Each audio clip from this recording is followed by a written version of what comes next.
retrouver pour cette dernière édition de Direct de cette semaine, bien entendu. Il y en aura d'autres à partir de dimanche prochain. Donc nous sommes ensemble jusqu'à 20h heure du Caire, soit 18h temps universel.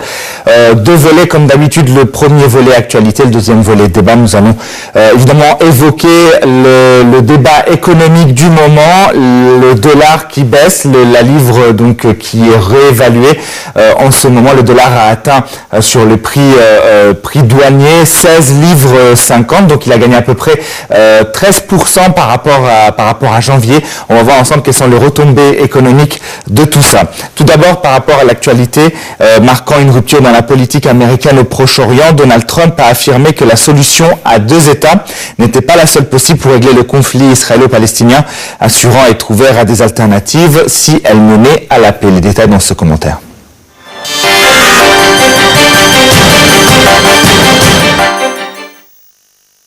En accueillant à Washington son ami le Premier ministre israélien Benjamin Netanyahu, le nouveau président américain a vanté les liens indestructibles des États-Unis avec Israël, tout en appelant l'État hébreu à la retenue sur la poursuite de la colonisation dans les territoires palestiniens. Lors d'une conférence de presse commune, Netanyahu, qui entretenait des relations exécrable avec Barack Obama, a loué le nouveau locataire républicain de la Maison-Blanche, jugeant qu'il offrait une occasion sans précédent pour faire avancer la paix. Il n'y a pas de meilleur soutien du peuple juif et de l'État juif que le président Donald Trump, a-t-il martelé. Rompant avec un principe de référence défendu depuis des décennies par tous les présidents américains, démocrates comme républicains, M. Trump a affirmé qu'il n'était pas arc-bouté sur la solution à deux États, un État de Palestine coexistant en paix avec Israël. Je regarde deux États et un État, et si Israël et les Palestiniens sont contents, je suis content avec la solution qu'ils préfèrent. Les deux me conviennent. Les États-Unis favoriseront la paix et un véritable accord de paix, a-t-il promis, tout en affirmant qu'il revenait aux deux parties de négocier directement. Le milliardaire septuagénaire est cependant resté évasif sur la façon dont il entendait procéder sur un dossier sur lequel tous ses prédécesseurs ont échoué. Appelant les deux parties au compromis, il a en particulier exhorté les Palestiniens à se débarrasser de leur haine supposée à l'égard des Israéliens. Netanyahu a lui posé ses conditions. Il a jugé que la question des colonies centrales pour les Palestiniens n'était pas au cœur du conflit et il a une nouvelle fois réclamé la reconnaissance de l'État juif d'Israël.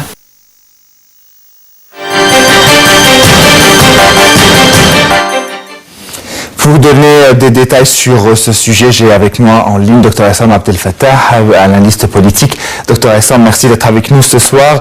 Alors, on le constate, c'est une rupture. Et alors, surtout, la première question qui se pose, c'est quelle pourrait être la réaction des dirigeants et citoyens du Moyen-Orient qui comptaient beaucoup sur Trump, qui ont félicité la victoire de Trump sur Hillary Clinton, qu'ils ont estimé trop proche d'Israël, alors que là on entend que Donald Trump a fait totalement un revirement vraiment total. Quel est votre commentaire? Allô, Dr Essam? Dr Essam Abdel Fattah? Allô? Oui, Dr Essam, vous m'entendez? Oui, j'entends très mal. Alors, je vais répéter la question, peut-être essayer de la résumer. Ce revirement de Trump, à votre avis, comment il est perçu par la communauté de la région arabe, dirigeants et citoyens, qui avaient placé leur confiance sur Trump, le voyant plus proche des Arabes qu'Hillary Clinton? Écoutez, parce que pour les dirigeants arabes, les dirigeants qui ont mis vraiment beaucoup de confiance en la personne de Trump, quand même, ils se sont trompés. Hein. Ça, c'est vraiment, c'est pas sérieux, ça. Il est très difficile, en fait, d'avoir confiance toujours en la personne du président américain, n'importe quel président américain. Alors Trump, on le sait très bien, il est très proche de Netanyahou, très proche d'Israël. Il a même dit ça. Il a dit qu'il refuse complètement, c'est pas dit, mais il a dit que la solution à deux États n'est pas vraiment la seule sur le terrain. Et ça, c'est une première, étant donné que la majorité écrasante des pays du monde, en fait, approuve la solution à 2 États. Alors que lui, et certainement, lorsqu'il a prononcé ce discours devant Netanyahou, ce discours a été salué par toute la communauté juive, c'est-à-dire que notamment le Likoud, la droite extrême d'Israël, à part peut-être l'opposition, certainement, qui s'est opposée parce qu'il n'y a pas d'autre solution. La seule solution à 2 États, ça veut dire qu'on pourrait toujours mettre fin à ce problème. Docteur Essam, est-ce que par hasard, Trump ne dit pas tout haut ce que tous les présidents américains ont pensé tout bas? Le président, tant qu'il est toujours président au pouvoir, tout président américain, tant qu'il est au pouvoir, il doit certainement s'incliner à l'administration israélienne. Tant qu'il est au pouvoir. Mais lorsque le président envisage de partir, ou bien sûr le point de quitter le pouvoir, là vraiment il se tourne contre l'administration israélienne. On l'a vu avec Obama à titre d'exemple. C'est-à-dire il a pris une certaine position complètement différente vis-à-vis du gouvernement israélien quelques jours avant son départ définitif. Alors maintenant, Trump lui-même, dès le début, justement, pour accéder au pouvoir, pour accéder à la présidence, il devait rapprocher autour de lui le lobby israélien et aussi les dirigeants israéliens. Et c'est pour cela qu'il a eu le soutien, il a eu un grand appui, on le sait très bien. Et maintenant, il dit, lorsqu'il a rencontré Netanyahou hier, il a dit certainement, et ça c'est une première, parce que jamais on n'a vu un président prononcer un discours pareil, c'est-à-dire que la solution à 2 États n'est pas vraiment la solution efficace. Alors, dans ce cas, on a vu beaucoup de réactions internationales vis-à-vis de ce discours. Regardons par exemple la réaction au sein d'Israël. Certainement, ça a été salué par presque tous les ministres actuels, le parti Likoud et aussi la droite, l'extrême droite, même ce parti-là, le parti religieux a salué ça. On a même, vous savez que pour le drapeau, la colonisation continue et le discours de Trump, en fait, encourage de plus en plus la colonisation des terrains palestiniens. Ça, c'est un problème. Et vous savez, je vais vous dire quelque chose, parce qu'il y a aussi un responsable américain, il a dit même, il a lancé une proposition selon laquelle, pourquoi pas instaurer un État palestinien aussi au Sinaï, justement, c'est ce que j'allais vous poser comme question. C'est une information qui circule et elle est tirée d'un journal israélien. Est-ce que c'est une information véridique et quelle devrait être la réaction égyptienne à côté? Ah bon, la réaction israélienne, certainement, c'est un rejet total, mais vous savez que la réaction des pays arabes, c'est un refus total de ce discours. Mais dites-moi, à quoi ça sert refuser ou bien, par exemple, exprimer son refus, son indignation? Ça n'aboutit à rien. Écoutez, c'est que ici, l'administration, il faut quand même exercer une pression internationale. On s'attend à ce que, par exemple, l'Union européenne exerce une pression sur l'administration américaine. Et aussi, on va voir... Ça, c'est vraiment la pression qu'on attend. Mais justement, à propos de la pression... Les pays arabes, vous savez, c'est-à-dire que depuis très longtemps, les pays arabes, quand même, se bornent à exprimer leur indignation, leur rejet, et puis après, les pays arabes font appel aux puissances internationales, occidentales notamment, pour que cette puissance exerce une pression sur l'administration américaine. Mais est-ce que c'est vraiment la bonne solution? Je me souviens d'un article, justement, lorsque Mahmoud Abbas avait monté cette affaire, avait élevé, ou je dirais, mis cette affaire auprès des instances internationales. Il y a un général israélien qui a dit que justement, le fait d'envoyer ce conflit à l'international n'était pas la bonne solution, que si on se bornait tout le temps à demander l'aide des organismes internationaux, ça ne résoudra en aucun cas le problème. Est-ce que ce n'est pas une décision arabe, palestinienne d'abord et arabe ensuite, de négociation, de traité de paix, de pourparlers clairs et efficaces, parce que voilà, donc si vous emmenez ça vers l'international, de toutes les façons, vous aurez toujours un veto de tel ou tel pays, vous ne pourrez jamais régler le problème. Alors que si on réglait ça entre nous, entre voisins, entre guillemets, je pense que la solution serait plus efficace.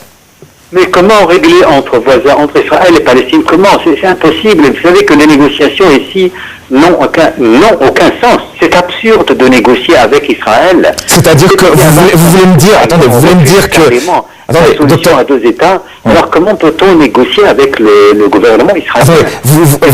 Docteur Essam, vous voulez me dire que 22 pays de la région de la Ligue arabe et des pays de la région arabe ne sont pas capables d'aller négocier avec le gouvernement israélien? Je veux dire, c'est quand même aberrant quand même comme situation. Mais à quoi ça sert la négociation avec le gouvernement israélien? Vous savez que depuis très longtemps, le gouvernement israélien exhorte les administrations américaines justement à refuser la solution à deux États. Et maintenant, c'est qu'on voit que le gouvernement israélien a réussi. Mais ne me parlez pas de la Ligue arabe. La Ligue arabe, c'est-à-dire c'est un être mort. C'est-à-dire c'est un cadavre. La Ligue arabe est un cadavre. Alors, il faut pas s'attendre à grand-chose, en fait, à la Ligue arabe. Ce qui est très important, justement, c'est qu'on s'attend à ce que toutes les puissances internationales et les Nations Unies, parce que je pense pas que Trump, lorsqu'il a prononcé son discours, il fait trop pour faire plaisir à Netanyahou, qui était en présence, qui était devant lui. Mais Trump ne va pas jusqu'au bout dans cette solution, parce qu'il est très difficile, sinon il se heurterait à une objection internationale. On a vu, c'est-à-dire que Trump avait pris l'habitude simplement de prononcer des discours, disons, extrémistes comme ça. Puis après, quelque temps plus tard, maintenant il commence justement à hésiter, et ça on l'a vu plusieurs fois lorsqu'il a décidé de transférer complètement la capitale, enfin l'ambassade américaine vers Jérusalem. Hein, c'est quand même... et après, ensuite, il a exprimé une hésitation, il a dit que c'est pas une décision définitive. C'est de la provocation. Pour savoir exactement à quel point le président américain était sérieux quand il a prononcé ce discours. Oui, mais attendez, c'est quand même le président de l'État le plus puissant du monde. Au monde, c'est soit il est en train de provoquer la région et pour un but précis. Il a vraiment l'intention de le faire. On ne peut pas sortir des paroles comme ça. C'est quand même une première. Personne n'a eu l'idée de dire... Tout le monde était d'accord sur la solution à deux États, même s'il ne l'exécutait pas en réalité. Mais enfin, on le disait officiellement. Il a quand même eu le culot de dire ça, ce qui fait que... il y a quand même une raison derrière tout ça. C'est pas anodin quand même. Oui, mais il est très difficile de juger Trump comme ça sur son discours immédiat. Il faut attendre un petit peu parce que vous savez, c'est que Trump a déjà prononcé des discours comme ça, exagérés. Et puis après, on voit quelques temps plus tard, il commence quand même, disons, à se calmer un petit peu, puis après il change un petit peu, il change complètement de situation, il revient sur ses paroles. Ça, on l'a vu. Mais il est très difficile, en fait. Vous savez que maintenant, l'administration américaine perd de plus en plus de crédibilité. C'est-à-dire qu'il ne peut pas aller jusqu'au bout sur cette voie. Mais ils peuvent simplement faire plaisir au gouvernement israélien. Mais vous savez que parce qu'il va se heurter à quoi? À l'objection internationale. C'est qu'il est très difficile quand même de rallier autour de lui. Par exemple, la Russie, la Chine ou l'Europe, l'Union européenne. C'est très difficile de rallier ces puissances autour de ce discours, le refus de la solution à deux États. Ouais. C'est très difficile. C'est très difficile. Mais c'est un discours comme ça, qui fait plaisir à Netanyahou. Et qui, justement, c'est-à-dire qu'il lui donne le feu vert à continuer à coloniser la terre. Attention. Mais en tout cas, je pense pas que ce soit. Je pense pas que ce soit le dernier des propos, puisque on sait pertinemment que son conseil, justement, dans les questions israéliennes, c'est tout simplement son gendre, le fils, le mari de sa fille. On sait que c'est lui qui prépare les discours. On sait que c'est lui qui a redoré le blason de Trump en face au lobby juif. Donc je pense pas que ce soit la dernière fois que ça se produira. Moi, j'entends très mal. J'ai pas entendu. Alors, en tout cas, merci beaucoup, Dr Essam Abdel Fattah, d'avoir été avec nous. Je rappelle, vous êtes analyste politique. Merci infiniment de vos détails. Voilà, merci pour vos détails. Voilà, je vais arriver à faire ma phrase finale. finalement. Bon, Corée, assassinat du demi-frère de Kim. Une deuxième suspecte arrêtée. La Malaisie va remettre donc à la Corée du Nord le corps du demi-frère en disgrâce du dirigeant nord-coréen Kim Jong-un à la demande de Pyongyang. Ce sont les déclarations aujourd'hui du vice-premier ministre Ahmad Zahid Hamidi 3 jours après l'assassinat de Kim Jong-nam à l'aéroport de Kuala Lumpur.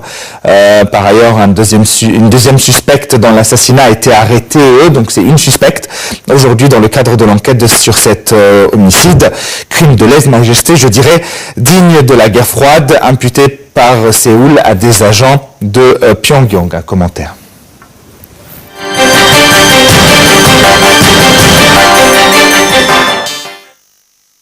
Kim Jong-nam est mort lundi après avoir été attaqué par 2 femmes qui lui auraient jeté un liquide au visage dans le hall de départ de l'aéroport international de Kuala Lumpur.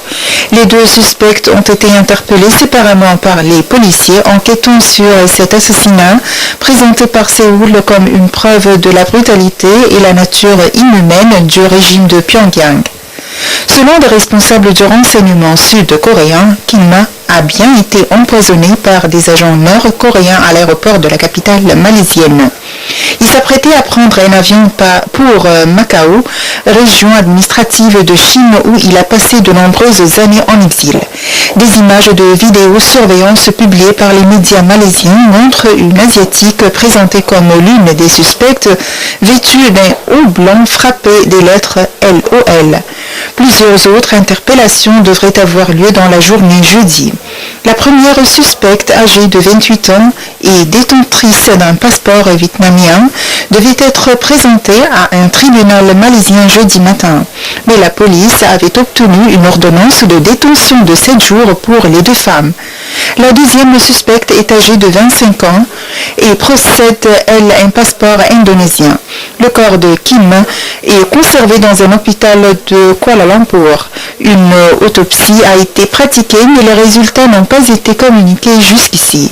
La Corée du Nord s'était opposée à l'autopsie, a déclaré un responsable malaisien proche des investigations. Par ailleurs, la Malaisie a annoncé qu'elle remettra à la Corée du Nord le corps du demi-frère en disgrâce du dirigeant Kim Jong-un à la demande de Pyongyang, a déclaré jeudi un vice-premier ministre, 3 jours après l'assassinat de Kim Jong-nam à l'aéroport de Kuala Lumpur.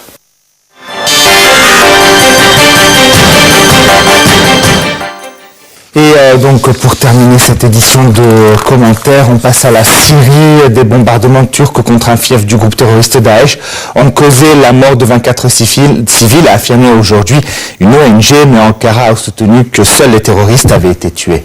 Un récit tout de suite pour plus de détails.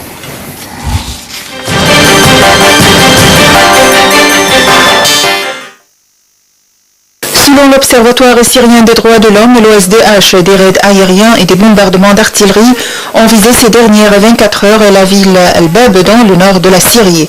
Cette ville, dernière place forte encore aux mains de Daesh dans la province d'Alep, est la cible depuis août dernier d'une offensive conjointe des forces turques et de groupes rebelles syriens. L'objectif de l'opération est de chasser des zones frontalières syriennes à Daesh ainsi que les milices kurdes. L'OSDH a affirmé que 24 civils, dont 11 enfants, avaient été tués dans les raids et bombardements depuis mercredi. Mais cité par l'agence officielle Anadolu, l'armée turque a dit que ce sont 15 terroristes qui ont péri lors de raids aériens, des bombardements d'artillerie et des combats.